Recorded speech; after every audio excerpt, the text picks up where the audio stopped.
man, this is... Oh! Hi, everyone. Got our work cut out for us today, people. We're going to be drawing Pigpen. And let me tell you what, that dude always makes a mess. Well, hi, everybody, and welcome to Peanut Sketch School.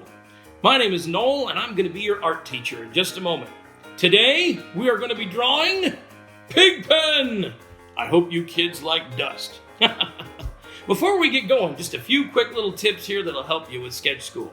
One of the beauties of these videos is that you get to work at your own pace. Absolutely. If you think I'm going too fast during the video, or if you get confused, you can always hit pause. You can back it up, you can watch the same step over again, or you can even freeze frame the image altogether and draw right off the TV. Again, the beauty is you get to work at your own pace. Second, I recommend you get some other folks around you. This is a very fun thing to do with other people, brothers, sisters, moms, dads, whoever happens to be around the house when you're doing sketch school. One of the best things about sketch school, and we do it at our parks, is when the class is over, we have all the students hold up their drawings and we all look around and see how different everyone else drew. It's a lot of fun sharing your artwork. Now, for today's big art project, you're going to need not a feather duster, but a few simple art supplies that I'm pretty sure you have around your house. First thing and foremost, you're going to need a pencil. Hands down, the favorite toy of a cartoonist. When I was a kid, one of these was almost always in my hand. Now, I recommend a number 2 lead. That's a good soft one, but it doesn't have to be a number 2. And if you have a pen or a crayon or markers, those will work just fine. The thing you're not going to need here, people, are erasers. We're going to be doing what's called a rough sketch. I'm going to talk a little bit more about that in a moment. And the next thing you're going to need, I'm pretty sure you have laying around the house too somewhere, is a plain old blank sheet of paper with nothing on it. Well, I think that's about it. Get ready to make a mess, kids. Pencils up. It's officially cartoon time. All right, Pigpen, step number 1. In the center of your paper, lightly sketch in a circle that's about as big as an orange. I got some tips. I've always got drawing tips. First, keep it light. That is the main one. And second, we're not writing the letter O. We're building a circle. So very lightly, see, I'm using my whole arm here, not just my wrist. When you write, you only use your wrist and you make a very small chipping stroke, and then the letter's done and it needs to be neat. This is about building something. And I'm doing that with several light strokes, and I'm blending them together to create the shape. Imagine you're sculpting, but on a flat surface. And whatever you do, don't stress out and try and make this thing perfect. This is about sketching and having some fun. All right, step number 1 is out of the way. Let's move him just a little center. Step number 2, it's going to make this so much easier, gang. I'm very lightly going to add some guidelines. From the top of Pigpen's head, right down the center here, I'm going to add my first guideline. This is going to be the front-facing side of this shape. He's looking straight ahead. Or he will be in just a moment. And I'm also going to go right to left with another guideline. Basically, gang, we're drawing a big old plus sign right down the middle of this thing that shows us the center. That's where his nose goes. Also, check this out. We now have 4 smaller spaces to put stuff instead of one big blank one. We got a way better shot at getting things where we want them. Now I'm having Pigpen look that way today, so I'm going to point his nose that way. His nose is just a bent letter C. It's going to sit right here in the center. Very standard nose for the Peanuts gang. There we go. He's looking this direction. Fun thing about Pigpen, as we get more into drawing him, he's not going to look like Pigpen until we draw all the dirt and dust on him. He tends to look just like a generic background character. All right, so we got a cute little nose. Next step, I'm going to add the ears. Now here's a little trick. Whenever you draw a Peanuts character, the bottom of the nose always lines up with the top of the ear. Come right over, there, and there. That's where the top of the ear is going to hit. So nice and round. I'm just going to snap on a C curve here. Here we go. Think of this like a little handle on a coffee mug. Snap. Let's put that on there. On this side, I'm going to do the same thing. Keep it round. So you should have a cute little gumball with a nose and some ears. We're getting there. Next step, let's wake this dude up. Now this is true on all Peanuts characters too. Their eyes are in the same place. just below the top of the nose on either side of it. Here and here. And this is a trick. Keep these eyes close to the nose. If they get above it or start drifting out to the side, he's going to start looking a little more grown up. All these characters are little kids. We want them to look that way when we're done. And for the eyes, they're small circles. They're not just dots. Think of this gang as a smaller shape.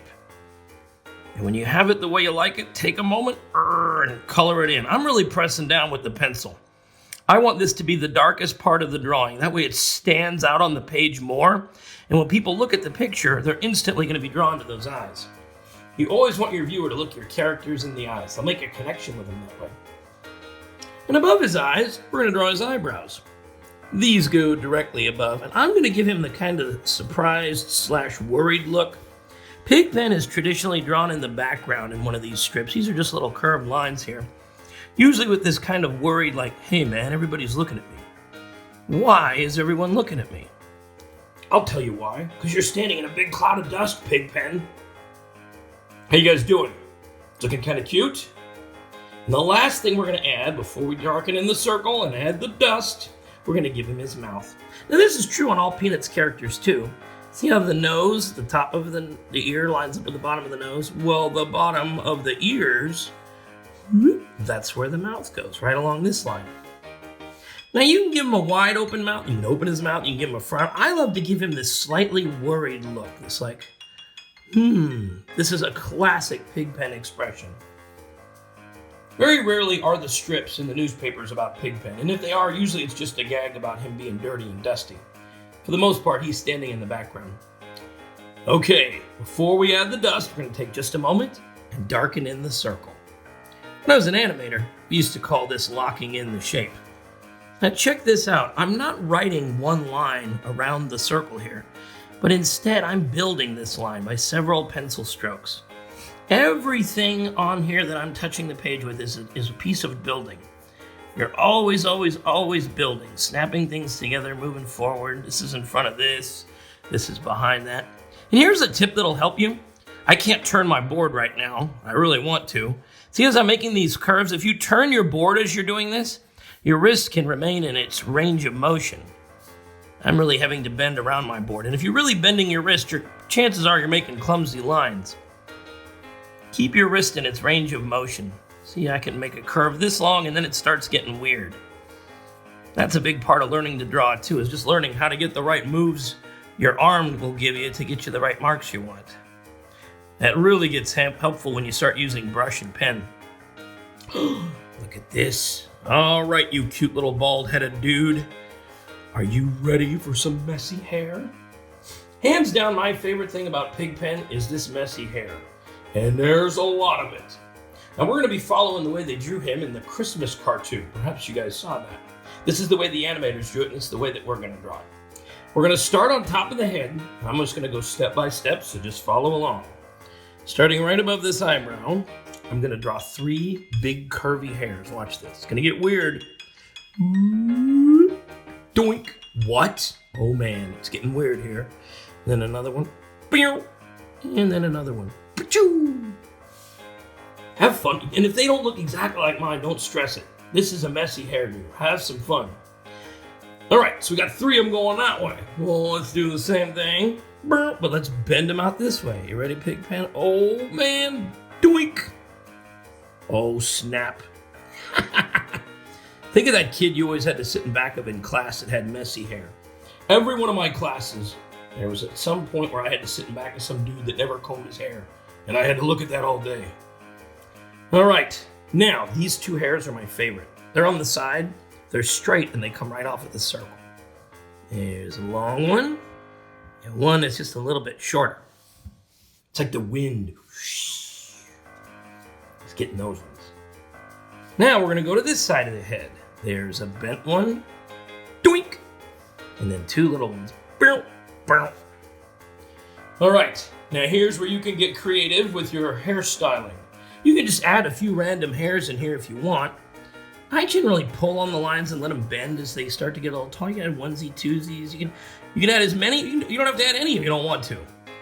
You literally get to design Pigpen's hairstyle before he goes to school today. Oh man, this is totally how he rolls on picture day also, by the way. Now, before we get to all the dust, I'm going to take just a moment. I'm going to draw his neck and his collar down here. Now, this is true of all Peanuts characters. They all have a skinny neck. Right below his nose, there's a tube. It's just as wide as the nose is, too. They have a big head, skinny neck. They all have a little body, which is basically shaped like a rounded triangle. And then it ends in these very adorable potato-shaped feet. And then you close this off with a curve. That's the t-shirt he wears. That's his head popping out of the top of it. Now he wears overalls. Overalls are basically pants with suspenders built into them. Kids don't really wear these anymore, but back in the 50s, apparently they were all the rage. These are gonna look like little brackets. On either side, I'm gonna go up, over, and down. See, that's actually his shoulder right there, and that's his little suspenders. Now, if we were coloring this dude in, these are brown, and the shirt is gray. Ta-da. But if you buy toys or merchandise with them, I noticed lately they've been making these blue, and this is green. What's up with that? The world's getting softer, people. All right, are you ready for the mess? This is why you're here. Let's draw some dirt. Now, an easy way to draw dirt with a pencil is to use what I call the smudgy technique. Just lay it down and put some smudgies on there. You can do that if you want. You can even push it around with your finger once it's all in place.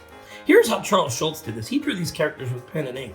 And what he did was, this is called cross-hatching. Kind of like little tic-tac-toe blocks, but they follow the shape of the head. Just draw these lines. You can add as many or a few of these as you like.